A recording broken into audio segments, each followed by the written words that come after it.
So hello everyone. I'm Maria Khelli. You can call me Maria. You can call me Khelli. Whatever. I'm from Indonesia. Currently working at a Singapore Korea startup. I was in the Fanshu project last year.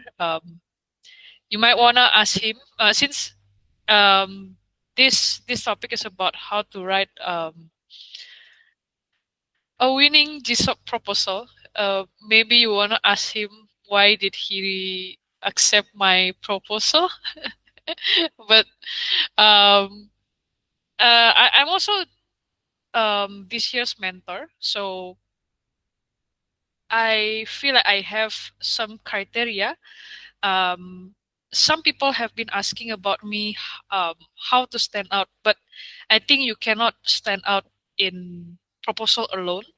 You have to be active in the discussion as well. That's like in daily activities. So as a mentor, we know that how you communicate and whether or not the way you communicate is suitable for us, because sometimes people are smart, but sometimes they're just unfit to like communicate with us. Like if there's no use if you are smart, but there's a lot of miscommunication. It's very hard for the project to be finished in a good way if we have a lot of miscommunication. That's why if you ask me how to stand out in a project, you have to be involved in a lot of discussion. I don't know, maybe some of the project needs to requires you to open a PR. I don't know, make some code. You have to participate to do that, and then maybe like um try to discuss a lot with the mentor, so at least the mentors, oh, I know this guy, I have discussed a bit with him or with her. Yeah, that's my answer if you ask me how to stand out. But um this is a do and don'ts that I prefer as a mentor. Some mentor might have different criteria. um you have to ask them whether they want certain format or whether they want a certain criteria and what they want to see in the proposal. You have to ask them. Um, but generally, the do's is you have to know what the project wants. Like, what is the goal of the project? You have to collect requirements from your mentors. You have to ask a lot and clarify any ambiguity that you have. And then I believe that after you understand the requirements, you have to do your homework as well. Because I saw some proposal like doesn't follow the discussion in the channels, which is not good, because sometimes the requirement change on as we go.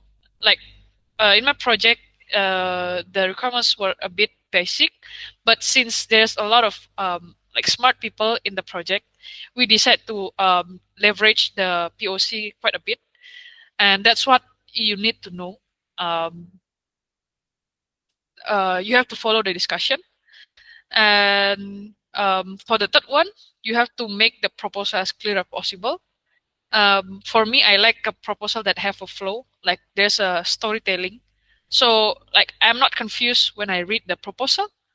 Um, but for me to have a clear proposal, you have to at least two to have at least two items. The first one is deliverables, like what feature you wanna deliver, and what are the solution. Usually, I prefer it if you map, like, okay, for the solution one, it is solving the deliverables number one and number two. So we know that each deliverable you will be able to solve by each solution. Um, that's the two important parts. But you might wanna include your CV, include your timeline, and include the um, action items that you wanna do. in the coding period. So as a mentor, we know for sure that okay, this guy can do what he writes, and we want to be convinced about that. The last thing I prefer if there's a pictures or flow charts, because sometimes pictures help us understand what you wanna trying to say. That's the do. And for the don'ts, I've heard this a lot, maybe from Singh mostly, because he's the most experienced here, I believe. Um, some people try to cheat the mentors by like giving especially in there's like LMs. That means that you can write anything on your review, have your mentor review that. You can write anything on your proposal and then have your mentor review that, and you put the review and put the proposal back to the prompt, and then you ask the mentor to review it again. So you basically iteratively do that until the mentor like, okay, it's good enough. But like you basically do nothing, but just iteratively putting the like passing the input from the mentors to the GPT, and that's a good. We that's why some of the project, or I think most of them, like limits the review by one or two chance. That's why you cannot cheat your mentor. Um, uh, and for me personally, I know that when you use ChatGPT, because there's some vocabulary that is only used by ChatGPT, and you know for sure that okay, this is looks like a ChatGPT generated, and usually the proposal that is generated by GPT does not follow the discussion. Like okay, this miss a lot of context, and the wording might be too fancy. So yeah, we know don't generate with ChatGPT. For me, I prefer your broken English. If you are not confident with it, it's okay. As long as you're honest, we appreciate that much more. And the last thing is don't ask trivial and Googleable question. Try to do your research found. Try to do your research first. If you don't found, then um, ask your question by maybe like stating the research that you done.